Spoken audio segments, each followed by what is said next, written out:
You ready? Yes. Bonjour et bienvenue dans le guide pas à pas sur comment postuler à l'appel à candidature 2022 de Ignite Culture, un programme ACP-UE Culture pour l'Afrique de l'Est. Je m'appelle Mars Massaï et je vais vous guider tout au long du processus de candidature. Il vous faudra environ 60-90 minutes pour remplir ce formulaire. Avant de remplir ce formulaire, vous devrez consacrer un certain temps à la préparation de votre demande. Cela inclut la conceptualisation, la collecte des documents, et ainsi de suite. Dans cette vidéo, je vais vous expliquer et vous guider à travers les 6 étapes principales de notre candidature, à savoir le vérificateur d'éligibilité, la section d'accueil, la saisie de vos coordonnées, les informations sur votre organisation, l'énumération de vos besoins et le téléchargement de vos pièces justificatives. Lorsque vous cliquez sur le lien fourni sur le site du British Council ou de HEVA, vous accédez à cette page qui se trouve sur Submittable. Si vous n'avez pas de compte, vous avez la possibilité de créer un compte Submittable en cliquant sur ce bouton. Et si vous avez déjà un compte, vous sélectionnez ici « J'ai un compte » pour se connecter. Les informations que nous vous avons fournies sur cette page vous renseignent sur les différentes sections avec lesquelles vous devez interagir au fur et à mesure que vous remplissez le formulaire et vous indique également quelles sont certaines des exigences en matière de documents que nous demandons à votre organisation afin que vous puissiez remplir avec succès votre formulaire de candidature. Pour votre information, parmi les documents que vous devez télécharger pour votre candidature, nous avons un profil d'entreprise et un budget de projet. Les modèles de ces deux documents ont été fournis sur la page d'accueil et vous pouvez y accéder en cliquant sur ce lien. Le lien fourni vous mènera à ce dossier qui contient ces deux modèles, à savoir le modèle de profil d'entreprise Ignite Culture 2022 et le modèle de budget du projet Ignite Culture 2022. Veuillez respecter strictement l'utilisation de ces documents et l'utilisation de tout autre document pour présenter le budget de votre projet ou votre profil d'entreprise. Autrement, il sera considéré comme non admissible et votre demande sera disqualifiée. Outre le profil d'entreprise et le budget du projet, vous devez également télécharger des états financiers vérifiés pour tout exercice comptable complet ou semestriel entre le 1er janvier 2017 et le 31 décembre 2018. Ceux-ci seront générés par votre entreprise ou votre organisation et nous vous conseillons de contacter votre comptable d'entreprise ou un expert comptable pour générer ces documents. Une fois que vous avez tous les modèles de téléchargement nécessaires, vous êtes maintenant en bonne position pour commencer votre candidature, mais avant de le faire, nous vous conseillons de lire les lignes directrices du fonds en cliquant sur ce lien. Cela vous permettra de voir qui est éligible, si vous êtes éligible et quels secteurs sont également admissibles au financement. Avant de poursuivre votre processus de candidature, veuillez exploiter suffisamment et vous engager à respecter les lignes directrices du fonds fournies via ce lien. Alors, à ce niveau, soit vous choisissez de créer votre compte, soit vous sélectionnez « J'ai un compte et je vais me connecter ». Dans le cadre de cette démonstration, j'ai un compte. Donc, c'est ici que je vais cliquer. Une fois que vous arrivez à cette page, vous renseignez bien évidemment votre adresse email ainsi que votre mot de passe et cliquez sur ce bouton « Se connecter » et il vous donnera accès à la même page, mais avec en plus le vérificateur d'éligibilité que nous allons voir tout de suite. Maintenant, procédons au vérificateur d'éligibilité de notre formulaire de candidature. Après avoir lu l'introduction sur la page du fond, vous verrez la section intitulée « Collecte et stockage des informations ». Assurez-vous de bien lire cette section. Une fois que vous l'aurez lu, vous comprendrez ce que nous ferons de vos données et comment nous utiliserons vos données après que vous aurez présenté votre candidature. Si vous êtes d'accord avec ces conditions stipulées, cochez les deux cases. J'accepte ces conditions en tant que candidat et cochez la deuxième case, j'accepte la collecte de mes données personnelles identifiables. Alors, nous serons en mesure d'accéder au vérificateur d'éligibilité. Le vérificateur d'éligibilité est une section dont les réponses aux questions sont oui ou non, conçues pour vérifier si votre organisation est admissible au financement Ignite Culture. Si vous choisissez non comme réponse à l'une des questions de cette section, cela signifie que votre organisme n'est pas éligible au financement et que votre candidature ne sera pas qualifiée à toute évaluation postérieure, même lorsqu'elle sera complète. Voici certaines des questions qui sont posées dans le vérificateur d'éligibilité et je vais y répondre au fur et à mesure que nous les examinons. Votre organisation a-t-elle été enregistrée au plus tard le 1er janvier 2017? Toute organisation enregistrée après le 1er janvier 2017 n'est malheureusement pas éligible au financement pour le cycle Ignite Culture de l'an en cours. Alors, dans le cadre de cette démonstration, je vais cliquer oui. Votre organisation est-elle enregistrée dans l'un de ces pays?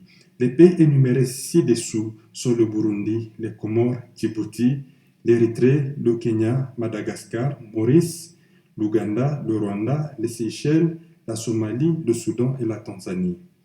Pour une ventilation plus complète des pays admissibles, veuillez cliquer sur ce lien qui vous mènera aux lignes directrices du fonds décrivant les pays admissibles au financement ainsi que les programmes et les types d'organisations soutenus par Ignite Culture. Votre projet doit être mis en œuvre dans un ou plusieurs des 14 pays ACP d'Afrique de l'Est énumérés dans la liste ci-dessous.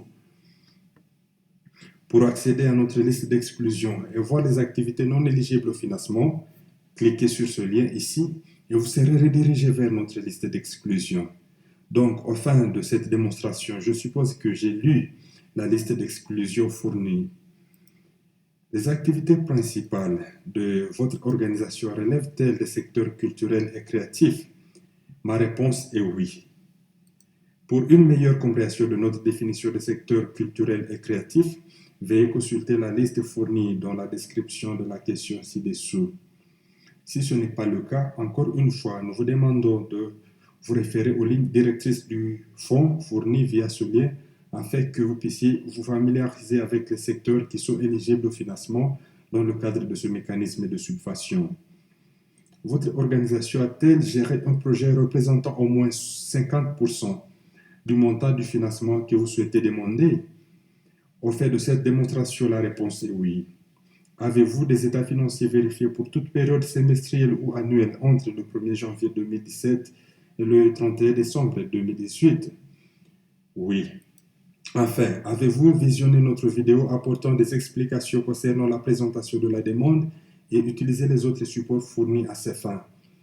Oui. Encore une fois, il faut noter que si vous avez répondu non à l'une des questions du vérificateur d'éligibilité, cela signifie que votre organisation n'est pas admissible au financement et malheureusement, même si vous continuez le processus de demande, vous ne serez pas éligible au financement une fois votre demande soumise. Nous allons maintenant passer à la première section du formulaire de candidature. Une fois que vous aurez complété le vérificateur d'éligibilité, vous aurez accès à la première section du formulaire et dans cette section, les principales choses que vous et votre organisation devez indiquer sont le pays où vous avez été enregistré, dire depuis combien de temps votre organisation est en activité, donner le nom de votre entreprise, votre secteur d'activité principale et comment vous avez eu connaissance de ce programme. Je vais présenter une candidature factice en utilisant une organisation fictive appelée Mass Productions. Donc, la première question me permet de sélectionner le pays où mon entreprise est enregistrée, qui est le Kenya. Et quant à la mise en œuvre du projet, mon projet sera mis en œuvre au Kenya, à Madagascar, à Maurice et aux Seychelles. À la question de savoir depuis combien d'années mon organisation est en activité, en fait de cette démonstration, je mettrai 10 ans. Et à la question de savoir sous quel nom mon organisation a-t-elle été enregistrée, je suis une entreprise immatriculée privée et mon organisation a été enregistrée avant 2017. Ai-je des états financiers vérifiés pour toute période entre le 1er janvier 2017 et le 31 décembre 2018? La réponse est oui. Mon secteur d'activité principale est celui des médias audiovisuels et interactifs. Nous aimerions également savoir si votre organisation est engagée dans d'autres secteurs de la pratique culturelle et créative. Je crois que mon organisation est également impliquée dans l'infrastructure culturelle. Et enfin, nous avons la question de savoir comment avez-vous eu connaissance du programme ACP UE Culture pour l'Afrique de l'Est. Je lis via Facebook ainsi que sur le site web de HEVA et le site du British Council. Si vous avez connaissance du programme via une autre source, il est important que vous cochiez autre et nous vous avons prévu un champ pour vous permettre d'indiquer les autres domaines ou sources d'informations sur Ignite Culture. Dans ce cadre, je dirai mon ancien professeur d'université.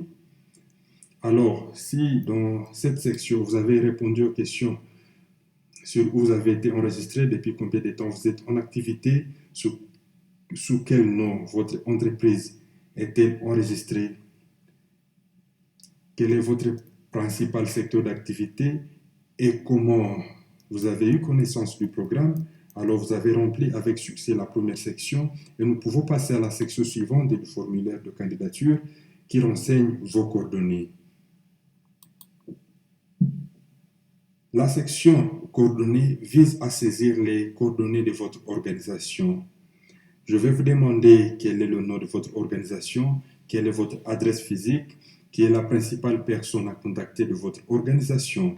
Nous vous demanderons également de fournir un numéro de téléphone pour votre organisation ainsi qu'une adresse email où nous pourrons vous joindre.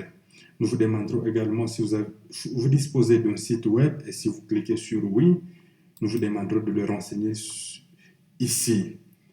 Nous vous demanderons également si votre organisation est présente sur les réseaux sociaux et si vous cliquez sur oui, nous vous autoriserons à saisir les liens pertinents vers vos pages des médias sociaux. Il est important d'inclure les liens vers vos comptes des médias sociaux si vous avez une présence sur les réseaux sociaux, car cela nous aide dans le processus d'évaluation à mieux comprendre votre organisation, son projet et les bénéficiaires également. Nous vous demandons également de fournir tout autre lien vers des profils des médias sociaux que nous n'avons peut-être pas répertoriés dans cette liste ci-dessus, notamment Facebook, Twitter, Instagram, YouTube et TikTok. Enfin, la section demande si vous postulez à cette subvention en tant qu'organisation individuelle ou en tant que groupe d'organisation. Si vous choisissez en tant que groupe d'organisation, peut-être que vous êtes dans un consortium et vous êtes le candidat principal, alors c'est l'option qui vous convient. Une fois que vous l'aurez fait, vous recevrez des tableaux qui permettront de recueillir les mêmes informations que celles que vous avez téléchargées ci-dessus, mais maintenant pour vos organisations partenaires. Il est important que vous ne répétiez pas les informations de votre entreprise dans ce tableau et n'utilisez ce tableau que si vous avez d'autres organisations candidates avec lesquelles vous travaillez. Donc, par exemple, si vous collaborez avec, disons, 3 entreprises ou 3 organisations, alors vous utiliserez chaque ligne par organisation. Pour la première organisation, vous indiquez dans la ligne le nom de l'organisation, la personne contact pour ce projet, le numéro de téléphone ainsi que leur page des médias sociaux. Ils seront renseignés dans ces cases prévues. Vous ferez de même pour la deuxième organisation et pour la troisième. Dans cette section, si vous avez renseigné les coordonnées de votre organisation, vos pages de médias sociaux, ainsi que les coordonnées et les pages des médias sociaux de vos organisations partenaires, au cas où vous postulez en tant que groupe d'organisation, alors vous avez complété avec succès cette section et êtes prêt à passer à la section suivante. La section suivante s'intitule Informations sur votre organisation et ici, notre but est d'avoir une meilleure idée de vos ressources humaines et de votre capacité organisationnelle. Certaines des questions que nous vous posons dans cette section sont combien d'employés à temps plein avez-vous? Combien d'employés à temps plein sont des femmes? Combien de vos employés à temps plein appartiennent à des groupes marginalisés? Nous avons fait une description d'un employé à temps plein et de ce que nous considérons comme un emploi à temps plein, ainsi qu'une description de ce que sont les personnes marginalisées et de ce que nous considérons comme personnes marginalisées. Assurez-vous de bien exploiter ces descriptions avant de compléter les réponses à ces 2 questions. De plus, nous avons posé 7 questions qui vous permettent de choisir les différents groupes marginalisés représentés dans votre organisation. Si vous cliquez sur Autre, il y aura une case à cocher ou une zone de texte qui vous sera fournie pour expliquer quels autres groupes marginalisés sont représentés dans votre organisation. Ensuite, nous vous demandons si votre organisation a des employés à temps partiel et nous avons fourni une description de ce qu'est un emploi à temps partiel. Encore une fois, assurez-vous de lire cette description avant de remplir les options fournies. Nous demandons également si votre organisation a des employés à temps partiel et nous avons fourni une description de ce que nous considérons comme un emploi à temps partiel. Si vous cliquez sur oui, il y aura d'autres questions auxquelles vous devrez répondre et il s'agit du nombre d'employés à temps partiel de votre organisation, combien de ces employés à temps partiel sont des femmes et combien de vos employés à temps partiel appartiennent à des groupes marginalisés. Encore une fois, nous avons fourni les descriptions pertinentes. Assurez-vous d'interagir avec toutes ces descriptions pertinentes avant de sélectionner des options ou des réponses aux questions posées dans cette section. Nous vous demandons également si votre organisation travaille avec des bénévoles. Si vous cliquez sur oui, nous avons également des questions supplémentaires où nous vous permettons d'expliquer la nature de votre engagement avec ces bénévoles. Nous vous demandons donc avec combien de bénévoles vous travaillez et nous vous demandons également si vos bénévoles sont rémunérés, non rémunérés ou les deux. Dans cette section, nous vous demandons également de décrire brièvement votre organisation et ses activités principales en cours. Nous avons une limite de 250 mots et la description ou l'instruction ici est de nous dire qui vous êtes et ce que vous faites. Veuillez vous assurer que vous respectez strictement le nombre de mots. Donnez autant d'informations que possible pour nous aider, nous et l'équipe du programme, à mieux comprendre votre organisation. Assurez-vous surtout de démontrer comment votre organisation s'engage dans l'industrie culturelle et créative que vous aviez sélectionnée plus tôt dans le formulaire. Nous vous demandons également de décrire votre orientation géographique ainsi que vos communautés cibles. Encore une fois, nous avons une limite de 250 mots et l'instruction ici consiste à savoir qui vous avez servi dans le passé récent et où. Donnez une liste de pays et surtout assurez-vous de respecter scrupuleusement l'instruction donnée et autant que possible, restez dans la limite maximale de 250 mots. Autrement, assurez-vous de présenter clairement une réponse qui saisisse avec précision ce qui est demandé dans l'instruction donnée. Ensuite, nous vous demandons également lequel des éléments suivants votre organisation a-t-elle mis en place: système de comptabilité manuel, système de comptabilité numérique automatisé, politique de RH, politique d'impact environnemental, etc. Encore une fois, cette question n'est pas disqualifiante. La présence ou l'absence de ces documents ne fera pas partie de l'évaluation initiale, mais nous aidera à développer nos programmes de soutien. Donc, nous voulons juste mieux comprendre les pratiques que votre organisation a mises en place au jour le jour et celles avec lesquelles vous pourrez être aux prises, c'est-à-dire celles que vous sélectionnez qui peuvent être améliorées par une formation supplémentaire sur les compétences dans notre programme. Nous pouvons également fournir de l'aide à la formation des pratiques qui ne sont pas encore en vigueur dans votre organisation. Et enfin, la dernière question de cette section. Si vous postulez en tant que groupe d'organisation, vous devez remplir les informations ci-dessus pour toutes les organisations partenaires. Donc, si vous cliquez sur cette option « Oui, permettez-moi de remplir cette demande de formation pour les partenaires », vous recevrez plusieurs tableaux et plusieurs questions dans le but d'obtenir les mêmes informations que celles que vous avez fournies pour votre entreprise dans cette section, mais à ce niveau, c'est pour vos organisations partenaires. Ainsi, nous utiliserons une approche similaire à la dernière section. Vous aurez à renseigner le nom de votre organisation partenaire ici et vous répondez selon cette règle en conséquence. Le nom de votre organisation partenaire, le nombre d'employés à temps plein, le nombre d'employés à temps plein qui sont des femmes, ainsi de suite, jusqu'à ce que vous arriviez à la fin de la ligne qui demande également à propos de vos bénévoles s'ils sont payés, non payés ou les deux.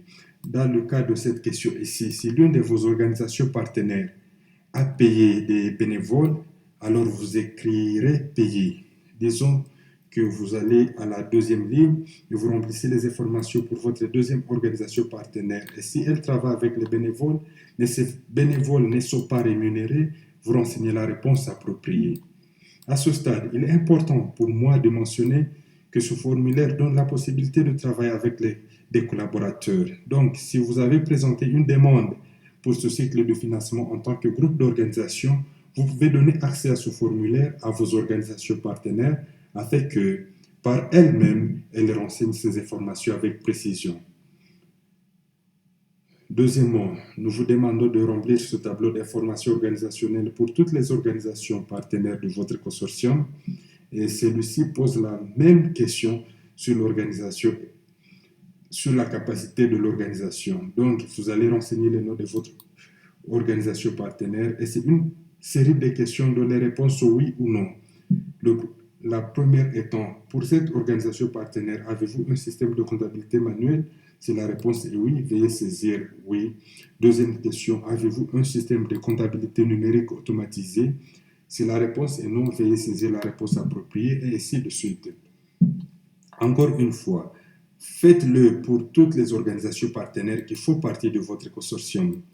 Encore une fois, nous vous avons demandé de décrire brièvement vos organisations partenaires et leurs activités en cours. Veuillez consulter ou informer vos partenaires pour répondre à cette question de la même manière que vous l'avez fait pour la question précédente. Vos organisations partenaires doivent nous dire qui elles sont et ce qu'elles font. Nous demandons également à votre organisation partenaire de décrire brièvement son orientation géographique et ses communautés cibles. Par exemple, veuillez informer vos partenaires qu'ils doivent démontrer clairement qui elles servent, où elles servent et comment elles les servent en réponse à cette question. La limite à ces deux questions est de 1000 caractères. Nous avons donné ce nombre de caractères pour vous permettre de répondre suffisamment pour le compte de toutes les organisations partenaires que vous avez dans votre consortium.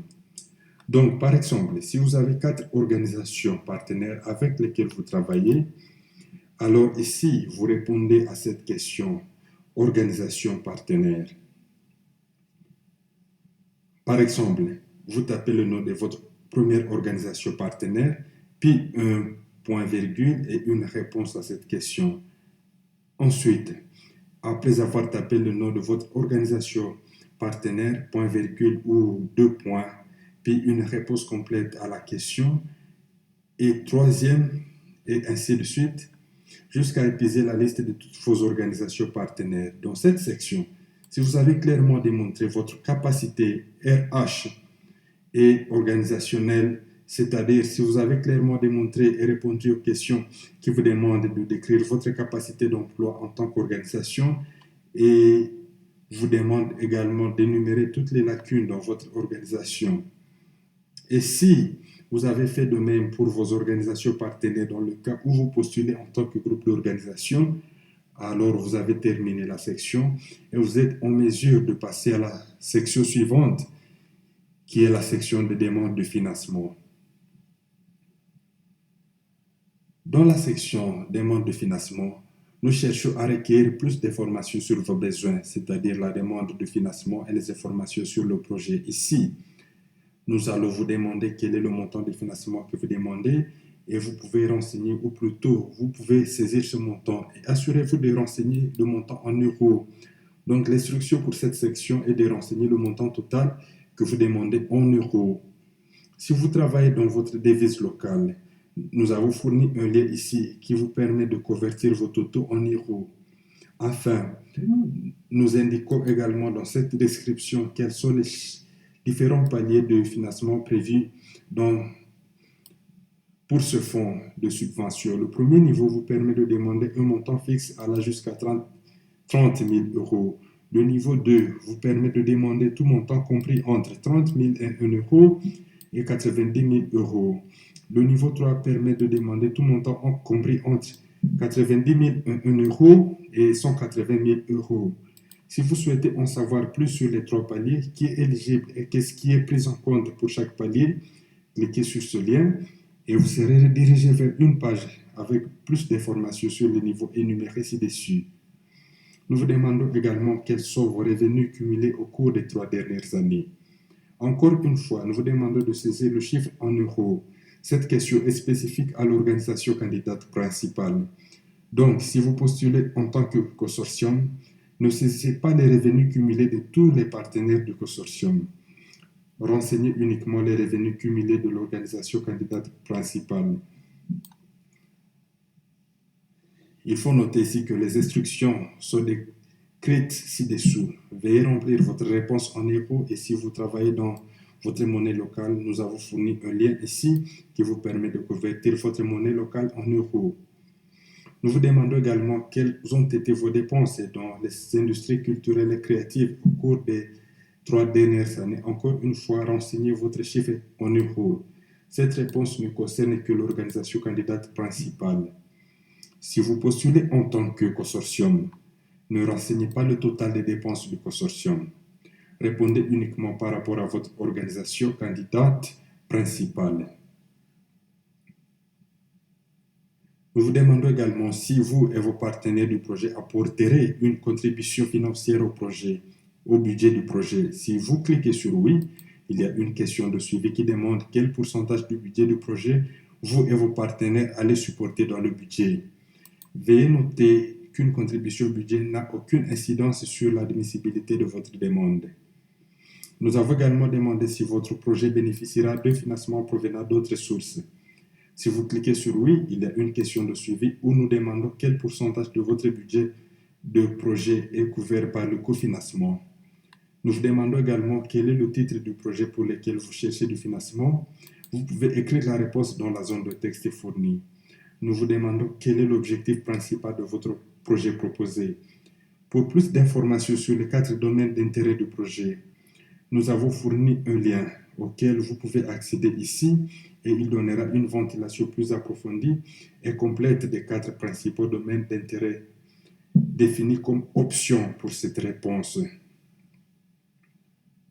Si vous sélectionnez un domaine d'intérêt de projet ici, il y aura des questions de suivi qui cherchent à comprendre ce qu'est la sous-section ou les sous-focus de votre projet. Par exemple, si nous choisissons augmenter la qualité et ou la quantité de biens et services créatifs et culturels, nous voyons ici la question complémentaire suivante. Quelle est la sous-section de votre projet proposé? Il peut s'agir du soutien à une entreprise existante, du soutien à la production ou des espaces physiques. Sélectionnez l'option la plus pertinente à votre projet et vos besoins organisationnels pour ce cycle de financement. Nous vous demandons également si votre projet a d'autres domaines d'intérêt. Veuillez répondre en conséquence. Et si votre projet n'a pas d'autres domaines d'intérêt ou des domaines d'intérêt supplémentaires, alors nous avons prévu cette option. Il n'y a pas d'autres domaines d'intérêt que notre projet aborde. Maintenant, nous voulons mieux comprendre le projet que vous proposez et pour cela, nous avons posé cette question. Décrivez brièvement le projet pour lequel vous demandez le financement. Nous avons une limite de 500 mots pour cette réponse. Nous avons une instruction et pour cette section et tout comme pour toutes les autres sections du formulaire de candidature, veuillez vous rassurer de respecter strictement les descriptions et les instructions fournies pour toute question ayant des descriptions ou instructions. Ainsi, par exemple, dans votre réponse, nous vous demandons de préciser la localisation de la mise en œuvre du projet. En réponse, mettez votre pays, votre ville ou votre région. À quel besoin ou à quelle lacune répond le projet proposé, c'est-à-dire pourquoi le projet est-il important. Renseignez la durée estimée des activités du projet. Autrement dit, quelle activité allez-vous mener et combien de temps durera l'ensemble du projet. Le rôle de la technologie numérique, le cas échéant. Comment votre projet intégrera-t-il ou développera des plateformes numériques telles que les sites, les médias sociaux, le commerce électronique, etc. Dans sa mise en œuvre, quel est l'impact prévu du projet sur vos objectifs organisationnels et votre développement? En d'autres termes, comment ce projet intégrera-t-il ou s'appuiera-t-il sur votre travail précédent? Et enfin, une réponse à toutes ces informations demandées. Lorsque vous répondez à cette question, nous vous demandons également de décrire brièvement les bénéficiaires cibles de votre projet. Encore une fois, nous avons une limite de 500 mots. Nous avons une instruction et plutôt un groupe de questions instructives à considérer lorsque vous répondez à cette question. Où se trouvent vos bénéficiaires cibles, votre pays, votre ville ou votre lieu de résidence? Quelle est la tranche d'âge de vos bénéficiaires cibles? Quelle est la répartition par sexe de vos bénéficiaires cibles? C'est-à-dire combien de femmes et ou combien d'hommes comptez-vous atteindre? Énumérez tous les groupes marginalisés représentés dans vos bénéficiaires cibles. Comment atteindrez-vous vos bénéficiaires cibles avec des informations sur cette opportunité? Comment vos bénéficiaires accéderont-ils à ce projet? Comment les bénéficiaires bénéficieront-ils de ces projets et pendant combien de temps? Chaque bénéficiaire sera-t-il impliqué dans le programme? Veuillez vous assurer que votre réponse à cette question contient les réponses à ces 10 descriptions fournies ci-dessous. Nous vous demandons également quel domaine de ce projet améliorera pour vos bénéficiaires et nous avons fourni une liste d'options ci-dessous. Si vous cliquez sur Autre, il y aura une zone de texte fournie qui vous permettra d'entrer ou de saisir d'autres domaines d'amélioration que nous n'avons pas répertoriés comme une option ci-dessus. Nous avons posé une question similaire, mais maintenant, comment ce projet améliorera votre organisation? Si vous répondez comme ou si vous postulez en tant qu'organisation individuelle, bien sûr, sélectionnez les options qui s'appliquent à vous. Et si vous postulez en tant que groupe d'organisation, sélectionnez autant de réponses que celles appliquées à votre consortium ou à votre groupe d'organisation. Nous vous demandons si votre organisation dispose des ressources humaines et de l'expertise nécessaire pour toutes les activités du projet décrites dans la section. Ici, si vous n'avez pas démontré la capacité à livrer votre projet avec compétence, veuillez utiliser cette section pour montrer comment vous allez recruter les compétences nécessaires à la réalisation du projet. Donc, si vous cliquez sur oui, nous supposerons qu'à l'interne, vous avez toutes les compétences nécessaires pour exécuter ce projet. Si vous cliquez sur non, vous recevrez une zone de texte qui vous demandera de décrire brièvement les rôles du nouveau personnel additionnel, du nouveau personnel ou du personnel supplémentaire dans le projet. Puis, nous vous demanderons d'énumérer vos 3 principaux besoins non financiers qui permettraient de renforcer la capacité de votre organisation. Nous avons prévu une instruction textuelle ci-dessous. Les besoins peuvent inclure, mais sans se limiter à la formation et le renforcement des capacités dans différents départements administratifs, les connaissances techniques, l'archivage de données ou des fichiers existants, ainsi de suite. Dans cette section, si vous avez clairement démontré combien vous voulez et ce que vous voulez en faire, quel est le titre de votre projet, quels sont les domaines d'intérêt de votre projet, et vous avez assuré le strict respect du nombre de mots ainsi que les instructions fournies pour les questions énumérées, alors vous avez rempli avec succès la section et vous êtes prêt à aller à la dernière section de votre formulaire de candidature. La dernière section de notre formulaire de candidature vous permet de télécharger vos pièces justificatives et nous vous demanderons ici de télécharger les 3 documents sur lesquels vous avez été informé précédemment dans l'introduction ou la section d'accueil de ces formulaires de candidature. Il vous sera notamment demandé de télécharger votre profil d'entreprise. Vous serez également invité à télécharger votre budget de projet proposé et enfin, vous serez invité à télécharger les états financiers vérifiés pour 2017 et 2018. Dans la section, une fois que vous avez téléchargé tous les documents demandés dans le format demandé, vous avez rempli avec succès la section et vous avez atteint la fin de notre formulaire de candidature. Vous pouvez cliquer sur le bouton Apply Now pour terminer votre formulaire de candidature. Vous pouvez cliquer sur Save the Draft si vous souhaitez revoir le formulaire ultérieurement et ajouter toute information que vous n'aviez peut-être encore lors de votre première tentative de candidature. Notez que toute question avec astérisque rouge sur ce formulaire et dans toutes les sections est obligatoire. Vous ne serez pas en mesure de soumettre votre candidature si vous n'avez pas répondu à toutes les questions avec astérisque rouge. Une fois que vous avez cliqué sur Apply, votre formulaire sera envoyé dans le système et l'équipe Ignite Culture vous communiquera les prochaines étapes. Merci beaucoup d'avoir pris le temps de regarder cette vidéo sur le processus de candidature. Encore une fois, assurez-vous de respecter strictement les informations fournies dans cette vidéo ainsi que les instructions données dans les questions sur le formulaire de candidature. Ceci conclut notre vidéo didactique sur comment faire une demande. Merci d'avoir pris le temps de regarder la vidéo. Nous espérons que les informations fournies vous seront utiles lorsque vous présenterez votre candidature de demande de financement à Ignite Culture 2022 et si vous respectez scrupuleusement les instructions fournies, votre demande aura de très bonnes chances de passer à l'étape de la présentation devant le jury. Merci encore une fois et nous souhaitons bonne chance à votre candidature.